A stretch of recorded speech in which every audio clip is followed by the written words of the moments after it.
दोस्तों, आप में से चाहे कुछ लोग देश से बाहर गए हों या ना गए हों, पर पासपोर्ट का नाम तो आपने सुना ही होगा और आप में से बहुत से लोगों के पास पासपोर्ट मौजूद भी होगा। पर क्या आपको उसका रंग याद है? अगर आप में से कुछ लोग इस चीज पर ध्यान ही नहीं दे रहे हैं तो दीजिए और देखिए। खैर, जिन लोगों को याद है और उन्होंने अगर किसी और रंग का ही भारतीय पासपोर्ट भी देखा है तो उनके दिमाग में ये सवाल आया होगा कि यार, जब देश एक है तो पासपोर्ट का रंग अलग क्यों? क्या अलग रंग वालों को वीजा नहीं चाहिए होता? क्या उनके पासपोर्ट की कुछ अलग ही वैल्यू है? और क्या उनके पासपोर्ट की वैल्यू भारत के पासपोर्ट की वैल्यू से ज्यादा है? और अगर आपको ये वैल्यू का चक्कर भी समझ नहीं आ रहा तो बस वीडियो के लास्ट तक बने रहना हमारे साथ, क्योंकि आज हम आपको सब बताने वाले हैं। तो चलिए शुरू करते हैं।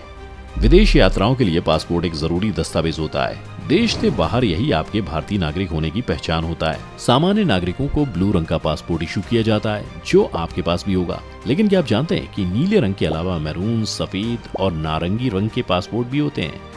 इन अलग रंगों के पासपोर्ट का क्या मतलब होता है और किन लोगों को किस रंग के पासपोर्ट इश्यू किए जाते हैं, आइए पहले ये जानते हैं। नीले रंग का पासपोर्ट, ये भारत के आम नागरिकों को जारी किया जाता है। ये विदेश में आपके भारतीय होने की असल पहचान होती है। इसे ब्लू रखा गया है ताकि आम भारतीय नागरिकों की पहचान हो सके। इसमें व्यक्ति की तस्वीर, जन्म तिथि, जन्म स्थान, पता और हस्ताक्षर वगैरह दर्ज होता है। नारंगी रंग का पासपोर्ट, भारत सरकार ने ऑरेंज कलर का पासपोर्ट भी निर्धारित किया है, जो ऐसे व्यक्ति को इशू किया जाता है जो केवल 10वीं कक्षा तक ही पढ़े हैं। ऐसा ज्यादातर विदेश में काम करने वाले माइग्रेंट मजदूरों के लिए होता है। उन्हें दिशा निर्देशों को समझने के लिए किसी की सहायता चाहिए होती है। इस पासपोर्ट पर भी पासपोर्ट होल्डर की तमाम जानकारी दर्ज होती है। सफेद रंग का पासपोर्ट, सफेद रंग के पासपोर्ट का मतलब है कि धारक सरकारी पदाधिकारी है। यह गवर्नमेंट ऑफिशियल को इशू किया जाता है और उनकी आइडेंटिटी दर्शाता है। इनमें वे लोग होते हैं जो कि सरकारी कामकाज से विदेश यात्रा पर जाते हैं। कस्टम चेकिंग के वक्त उनके साथ उसी तरह सम्मान से पेश आया जाता है।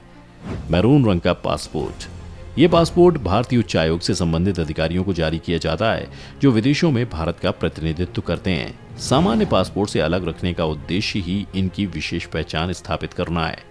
खास बात यह है कि ऐसे पासपोर्ट धारी पर विदेशों में मुकदमा दर्ज करना आसान नहीं होता। इसके लिए बड़ी प्रक्रिया से गुजरना होता है।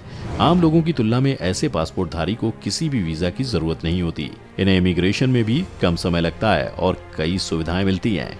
तो अब ये तो बात हो गई कि रंग का क्या मतलब होता है। अब बात करते हैं कि पासपोर्ट की वैल्यू का क्या मतलब है और भारत के पासपोर्ट की वैल्यू क्या है। अब किसी भी देश में नौकरी करने, पढ़ने या घूमने जाने के लिए वीजा लेना जरूरी होता है और उस देश का वीजा हमें कितनी जल्दी और आसानी से मिलेगा, इसमें कई फैक्टर्स देखे जाते हैं और उन्हीं फैक्टर्स में से एक होता है पासपोर्ट। अब सवाल ये उठता है कि आखिर वो कौन सा क्राइटेरिया है जो ये तय करता है कि पासपोर्ट कितना ताकतवर है, उसकी वैल्यू क्या है। कैसे तय की जाती है पासपोर्ट की ताकत? किसी भी देश के पासपोर्ट की रैंकिंग इस बेसिस पर तय की जाती है कि उस देश के नागरिक बिना पूर्व वीजा के कितने देशों में जा सकते हैं। उदाहरण के तौर पर समझें तो दोस्तों, कई देश ऐसे हैं जो भारतीय नागरिकों को बिना वीजा जाने की अनुमति देते हैं और कई ऐसे जो भारतीय को वीजा ऑन अराइवल की फैसिलिटी देते हैं। वीजा ऑन अराइवल ज्यादातर मित्र देशों को दिया जाता है, जहाँ के नागरिकों से उस देश को कोई खतरा नहीं होता। तो इस तरह जिस पासपोर्ट धारक को सबसे ज्यादा देशों में वीजा ऑन अराइवल की फैसिलिटी मिलती है या बिना वीजा सफर करने की अनुमति मिलती है, वो पासपोर्ट उतना ही दमदार होता है। हर साल पासपोर्ट रैंकिंग की एक लिस्ट जारी की जाती है, जिससे ये पता चलता है कि किस देश के पासपोर्ट में कितना दम है। साल 2021 के Henley and Partners passport index ने दुनिया के ताकतवर पासपोर्ट की एक लिस्ट निकाली है। पहला नंबर। दोस्तों, अगर पासपोर्ट का भी ओलंपिक हो जाए तो जापान इस कंपटीशन को जीत लेगा। जापानी पासपोर्ट धारक को दुनिया के 192 देशों में वीजा फ्री या वीजा ऑन अराइवल एक्सेस की सुविधा है। दूसरा नंबर। अगर लिस्ट में दूसरे सबसे मजबूत पासपोर्ट की बात करें तो सिंगापुर का नाम आता है। इसके पासपोर्ट धारक 192 देशों में बड़ी आसानी से सफर कर सकते हैं। इसके बाद लिस्ट में मौजूद है साउथ कोरिया और जर्मनी, जिसके नागरिक 190 देशों में बिना वीजा या वीजा ऑन अराइवल की फैसिलिटी का लुत्फ उठा सकते हैं। इस लिस्ट में इसके बाद ज्यादातर यूरोप के देश जैसे स्पेन, इटली, जर्मनी, डेनमार्क शामिल हैं। वैसे हम आपको बता दें कि यूरोपियन संघ के नागरिक किसी भी देश में बेरोक टोक आ जा सकते हैं। कोरोना वैक्सीन लगाने के बाद अमेरिका और ब्रिटेन 7वें स्थान पर हैं। इस लिस्ट में चाइना और यूएई ने अच्छी बढ़त बनाई है। साल 2011 के बाद से चाइना 22 स्थान ऊपर चढ़ा है। अब वो 90वें स्थान से घटकर 68वें स्थान पर आ गया है। वहीं यूएई ने 65वें स्थान से छलांग लगाते हुए 15वें स्थान पर जगह बना ली है। अब अगर हमारे देश भारत की बात करें तो इस लिस्ट में साल 2020 के विपरीत भारत 6 पायदान फिसलते हुए 90 स्थान पर चला गया और भारतीय नागरिकों को 58 देश बिना वीजा के ही प्रवेश देते हैं। साल 2020 में भारत इस लिस्ट में 84 नंबर पर था। तब भी दुनिया के 58 देश भारतीय नागरिकों को बिना वीजा के एंट्री देते थे। भारतीय पासपोर्ट कमजोर क्यों है?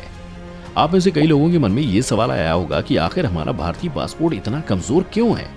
तो पहले हम आपको बता दें कि ऐसा नहीं है कि पासपोर्ट की ताकत का ग्राफ लीनियर हो, यानी ऐसा जरूरी नहीं होता कि अमीर देशों की रैंकिंग ऊपर ही होगी और गरीब की नीचे। दरअसल पासपोर्ट का कमजोर होना मिडिल इकोनॉमी देश के लिए समस्या है। जो सबसे गरीब देश हैं, उनके पास तो इतने पैसे, सुविधा या एजुकेशन ही नहीं है कि वो दूसरे देशों में जा सकें, या अगर वो किसी तरह वहां पहुंच भी जाएं तो उनके पास इतने स्किल्स ही नहीं कि वो वहां ज्यादा टाइम तक इलीगली रहकर सर्वाइव कर सकें। तो अगर इन गरीब देशों से कोई दूसरे समृद्ध देशों में सफर करता है, इसका मतलब ये है कि वो बहुत ज्यादा अमीर है। इसलिए ऐसे लोगों से इन समृद्ध देशों को खतरा महसूस नहीं होता। लेकिन वहीं अगर डेवलपिंग कंट्रीज जैसे इंडिया की बात करें तो यहाँ के लोगों के पास ठीक ठाक एजुकेशन, स्किल्स और पैसे होते हैं, जिसकी वजह से ये संभावनाएं बढ़ जाती हैं कि अगर यहाँ के नागरिक को इजी एक्सेस दे दिया गया तो उनके देशों में इमिग्रेंट्स की संख्या बढ़ जाएगी। इसलिए वो स्ट्रिक्ट कंट्रोल रखते हैं। और तो और हमारे देश में कई सदियों से ऐसे कई किस्से सामने आए हैं कि यहाँ के नागरिक दूसरे देशों में इलीगल तरीके से बसने की कोशिश करते हैं और वहाँ गवर्नमेंट की फैसिलिटीज का फायदा उठाने की कोशिश कर वहाँ की इकोनॉमी को नुकसान पहुँचाने की कोशिश करते हैं। आपको क्या लगता है कि कभी भारत इस लिस्ट को टॉप कर पाएगा? हमें कमेंट में जरूर बताएं। वीडियो अगर पसंद आई हो तो इसे लाइक और शेयर और चैनल को सब्सक्राइब करना ना भूलें।